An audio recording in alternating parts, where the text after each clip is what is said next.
અમેરિકાના ટેક્સાસ રાજ્યના ઓસ્ટિન શહેરની ઇસ્માઇલી કોમ્યુનિટી અને એના દ્વારા આયોજિત આજનો આ રૂડો કાર્યક્રમ જે ઓનલાઈન પ્રસારિત થઈ રહ્યો છે. કોરોનાએ બધાને ઓનલાઈન કરી દીધા. આ ઓનલાઈનનો અર્થ જગદીશ ત્રિવેદી એવો કરે છે કે છેલ્લા ઘણા વર્ષોથી ઇન્સાન આઉટલાઈન થઈ ગયો હતો, લાઈન ઉપરથી નીચે ઉતરી ગયો હતો. આ કોરોનાએ એને લાઈન ઉપર લાવી દીધો, એને ઓનલાઈન કરી દીધો. તો ઓસ્ટિન ઇસ્માઇલી કોમ્યુનિટી દ્વારા આયોજિત આ ઓનલાઈન કાર્યક્રમની અંદર ઉપસ્થિત મુખી સાહેબ, મુખિયાણી માં, કામડિયા સાહેબ, કામડિયાણી માં અને આખી જમાતને આપના મિત્ર જગદીશ ત્રિવેદીના યા અલી મદદ.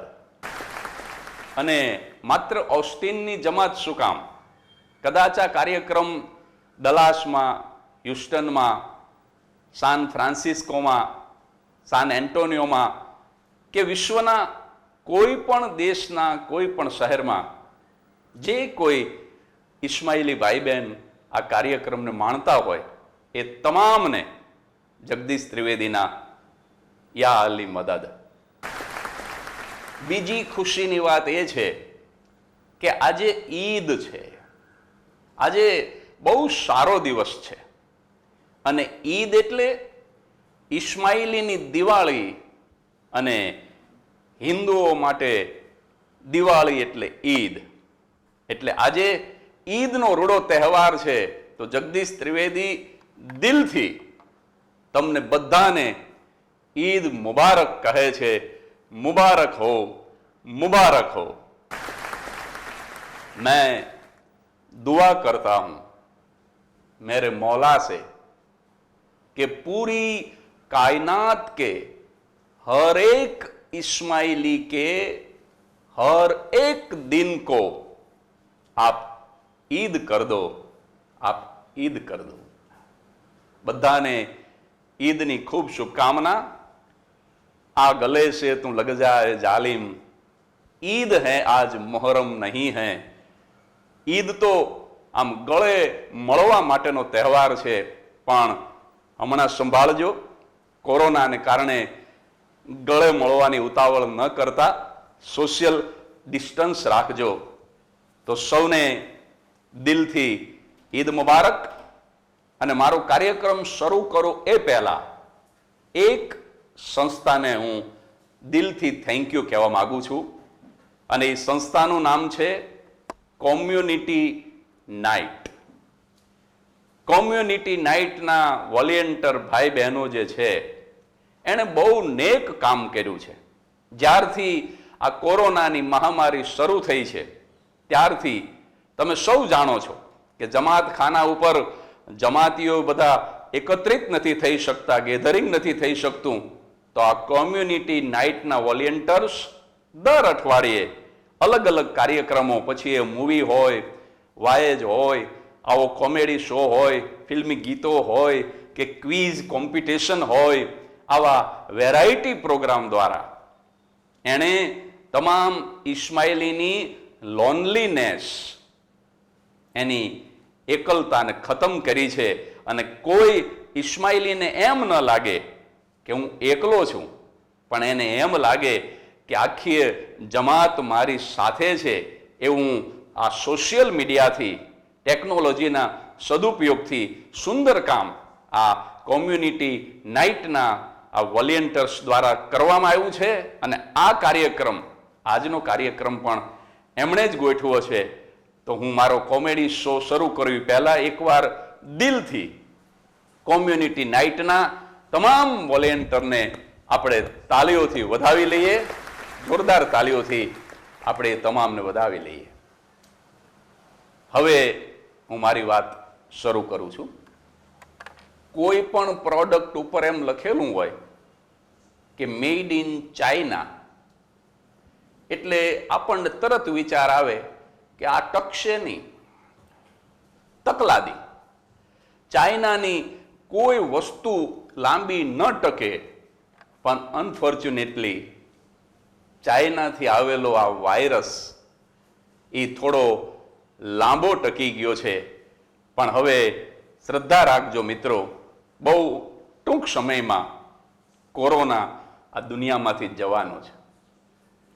કોરોના અને સાદી આ બે સરખા.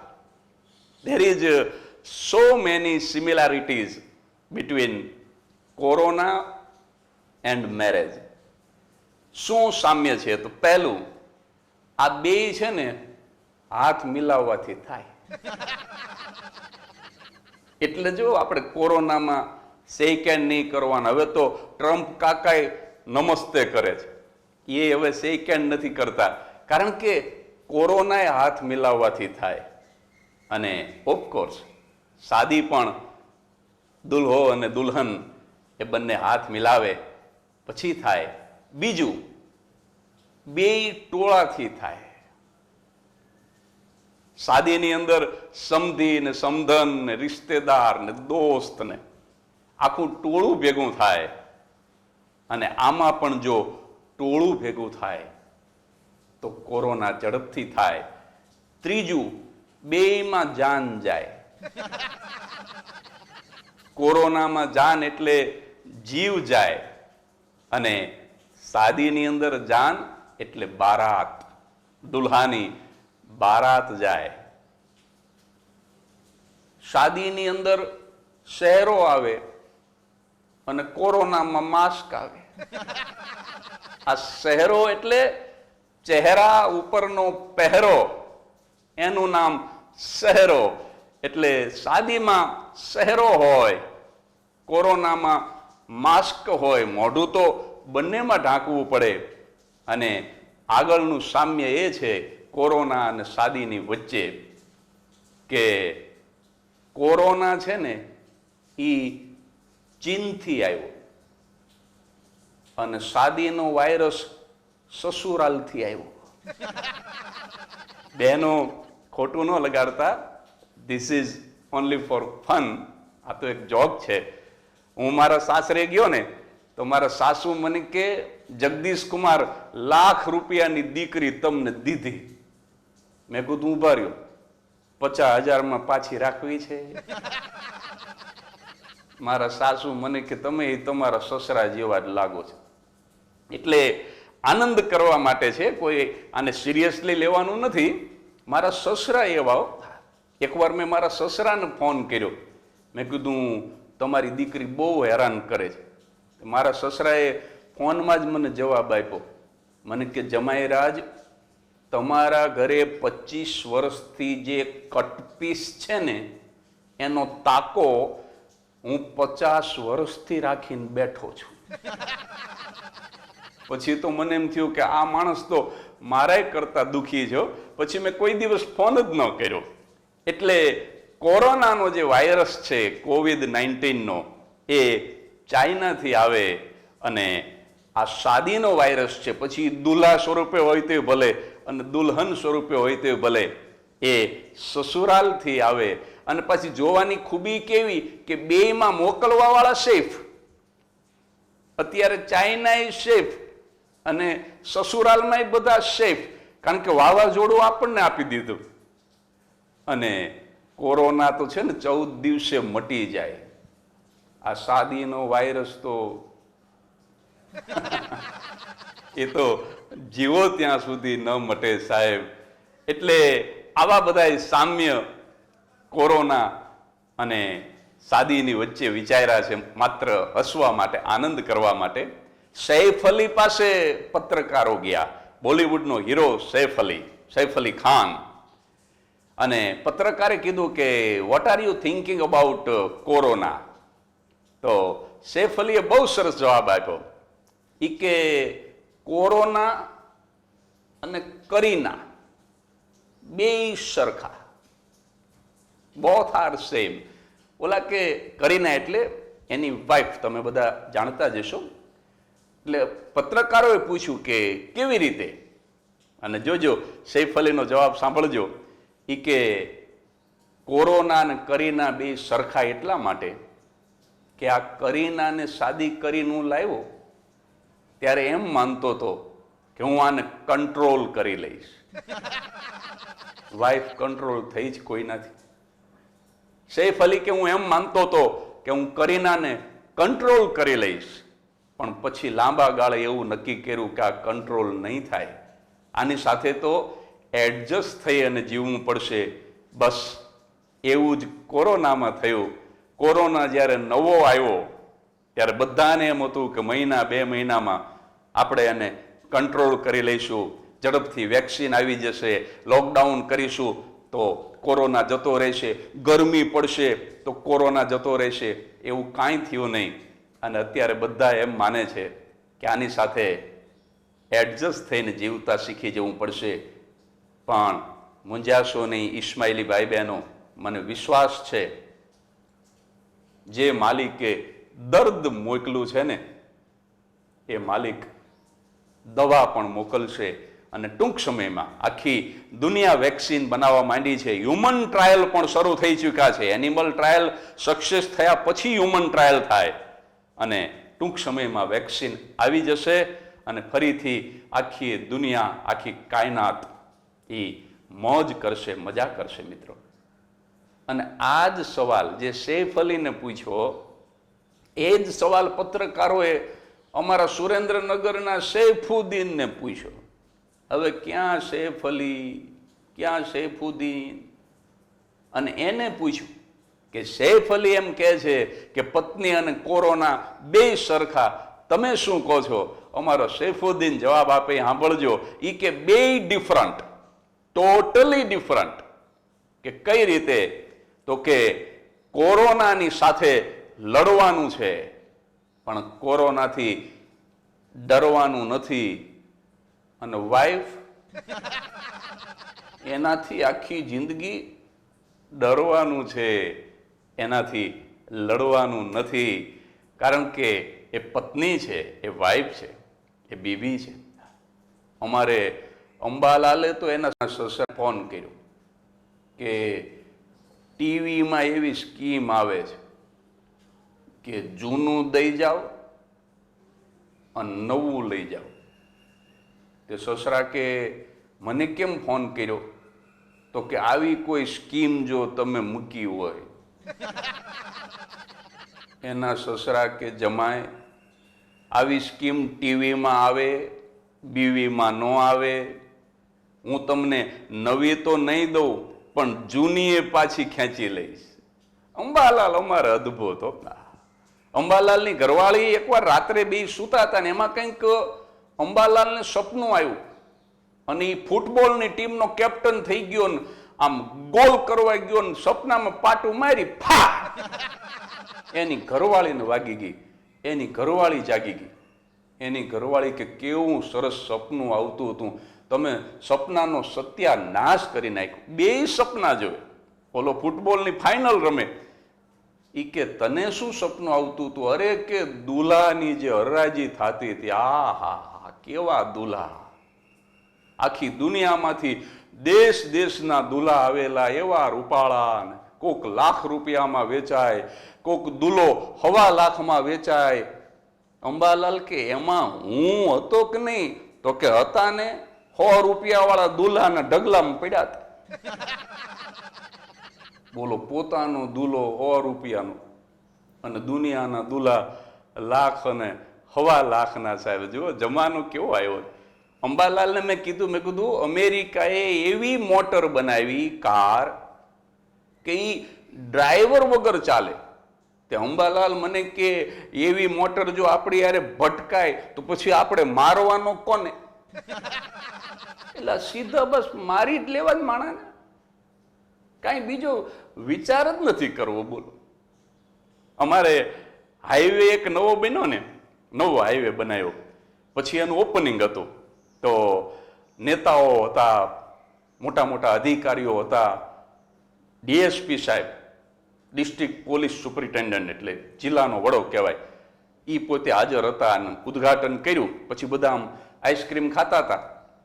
એમાં કોઈકે કીધું એ કે આ અત્યારે જ નવો હાઈવે ખુલ્લો છે, આના ઉપરથી ગાડીઓ જાય છે, તો જે 50મી કાર નીકળે એને કંઈક ઇનામ આપો. તે બધા ગણવા માંડ્યા આઈસ્ક્રીમ ખાતા ખાતા. એ કે આ 1 ને 2 ને 3 ને એમાં 50મી ગાડી નીકળી, ઊભી રાખી મોટર. અને ડીએસપી સાહેબ હતા, પોલીસ અધિકારી, જિલ્લાના વડા, એને કીધું કે તમે 1000 રૂપિયા ઇનામ આપો ડ્રાઈવરને. ડીએસપી સાહેબે 1000 રૂપિયા આપ્યા ને બધાએ તાલી પાડી. કાંઈ બોલ્યા નહોત તો કોઈ જાતનો વાંધો નહોતો. ડીએસપી સાહેબને શું કુબુદ્ધિ સૂજી, તેણે ડ્રાઈવરને ક્વેશ્ચન કર્યું કે આ 1000 રૂપિયાનું તમે શું કરશો? ડ્રાઈવર કે હવે હું લાયસન્સ કઢાવી લઈશ. બાજુમાં એની ઘરવાળી બેઠી હતી. ઈ મૂંગી ન રહી. ઈ કે સાહેબ તમે છે ને એમની વાતને બહુ સિરિયસલી ન લેતા. ડીએસપી કે કેમ? તો કે દારૂ પી જાય ને પછી બોલવાનું ભાન નથી રહેતું જરાય. એક તો લાયસન્સ નહીં, પાછો પીધેલો. તમારે ત્યાં અમેરિકામાં જે ઓલા બ્રીથ એનાલાઇઝર જેને કહે ને, આલ્કોહોલ ડિટેક્ટર મશીન જે પોલીસ પાસે હોય, ટ્રમ્પ કાકા અહીંયા આવ્યા હતા અમદાવાદ, થોડાક મશીન લઈ આવ્યા, મોદી સાહેબને આપ્યા કે લ્યો ગુજરાતમાં દારૂબંધી છે ને, પીધેલાને પકડજો.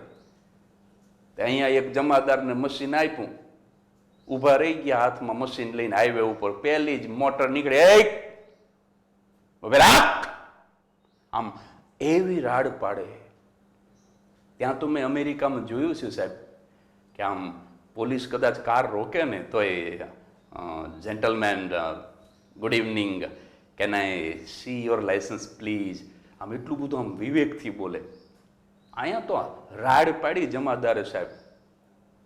અહીંયા તો પોલીસ એવી ત્રાડ નાખે ને કે જો ડ્રાઈવર ગાડી ઊભી ન રાખે ને તો એન્જિન એનો અવાજ સાંભળીને એની મેળે ઊભું રહી જાય. એન્જિન એમ થાય કે હવે આપણે ઊભું રહેવું છે, આવડો મોટો અવાજ કર્યો છે. ગાડી ઊભી રહી ગઈ એટલે પોલીસે કીધું કાચ ઉતારો.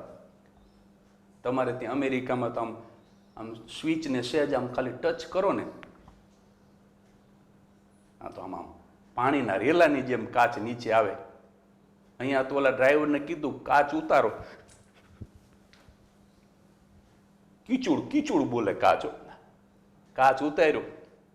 ખેતરની વાડમાંથી જેમ આમ ખૂંટીઓ માથું કાઢે એમ ડ્રાઈવરે બારીમાંથી માથું કાઢ્યું. એ કે શું છે? જમાદાર કે ફોંક માર.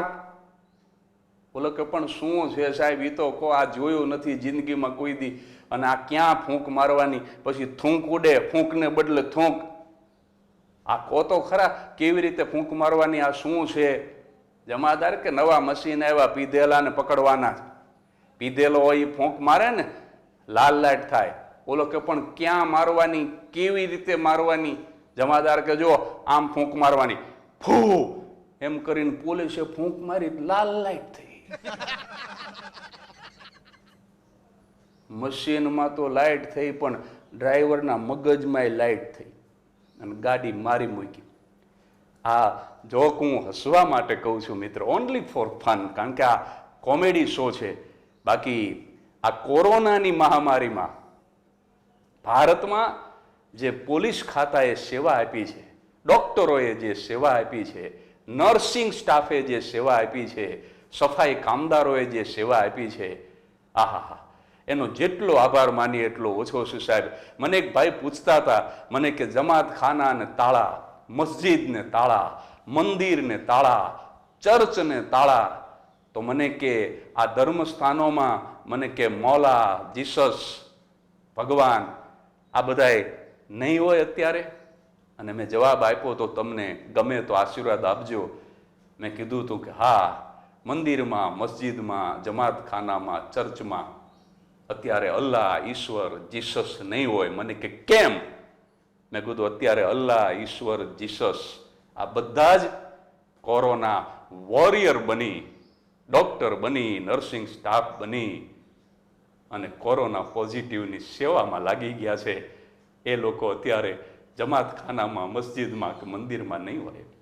એટલે હસવા માટે આપણે પોલીસની રમૂજ કરીએ, નેતાઓની રમૂજ કરીએ, પત્નીની રમૂજ કરીએ, બધાની નિર્દોષ રમૂજ કરીએ, પણ વાસ્તવિકતા પણ આપણે સ્વીકારી લઈએ કે બહુ મોટી આ લોકોએ સેવા કરી છે અને એના કારણે આજે જે કંઈ છે થોડું ઘણું પણ આ દર્દ કંટ્રોલમાં છે. એ આ કોરોના વોરિયર્સને આભારી છે. પાછા આપણે મૂળ વાત ઉપર પહોંચી જઈએ. એટલે ડીએસપી સાહેબને ઓલા ડ્રાઈવરની વાઈફે કીધું કે તમે એમની વાતને બહુ સિરિયસલી ન લેતા. કેમ? તો કે 2-3 પેગ નાખી ગયા પછી એમને બોલવાનું ભાન નથી રહેતું. બીજો ગુનો, હજી આટલું ઓછું હોય એમ કારની પાછળની સીટમાં ડ્રાઈવરનો બાપ બેઠો હતો. એ પાછો 2 કાને બેરો. એને તો એમ જ હતું કે આ કાન છે ને એ માલિકે ખાલી ચશ્માની દાંડલી ટીંગાડવા માટે જ આપ્યા છે, આ સાંભળવા માટે આપ્યા છે તો ભૂલી ગયેલા બાપા. એવા બેરા. એ આમ પોલીસને જોવે ને એના દીકરાને જોવે એટલે બાપા તો આમ મૂંગી ફિલ્મ જોતા હોય ને અવાજ વગરની, એવું લાગતું હતું. એમાં એ બાપા બોલ્યા, ઈ કે હું તને નહોતો કહેતો આ ચોરેલી મોટરમાં આપણું બહુ લાંબુ નહીં ચાલે. ત્રીજો ગુનો. અને આટલું ઓછું હોય એમ ત્યાં તો પાછળથી ડેકી ઊંચી થઈ એની મેળે સ્વયંભૂ, અને એમાંથી એક ભાઈએ માથું બહાર કાઢ્યું ડેકીમાંથી, અને એ ભાઈએ પૂછ્યું ડ્રાઈવરને કે ભૈયા બોર્ડર ક્રોસ કર લી ક્યા? પાસપોર્ટ વગર આને બોર્ડર ક્રોસ કરાવતો હતો, એની પાસે લાયસન્સ નહોતું, ચોરેલી મોટર હતી અને પાછો પીધેલો. 4 ગુના નજર સામે સાબિત થઈ ગયા. અને તોય ડીએસપી સાહેબે કીધું કે હું જરાય ચાર્જ નથી કરતો, ટિકિટ નથી આપતો, કાંઈ નથી કરતો અને તમે જતા રહો. એટલે ઓલા ડ્રાઈવરે પૂછ્યું, એ કે સાહેબ 4 ગુના પ્રૂવ થઈ ગયા છે અને છતાંય તમે કેમ મને છોડી મૂકો છો?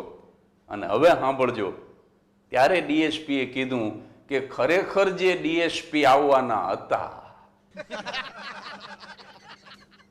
એ તો ભારત પાકિસ્તાનની ક્રિકેટ મેચ જોવા ગયા છે અને એના કપડાં પહેરીને હું આવ્યો છું, બાકી મારે તો જેલ ચોકમાં ભેલપુરીની રેકડી છે.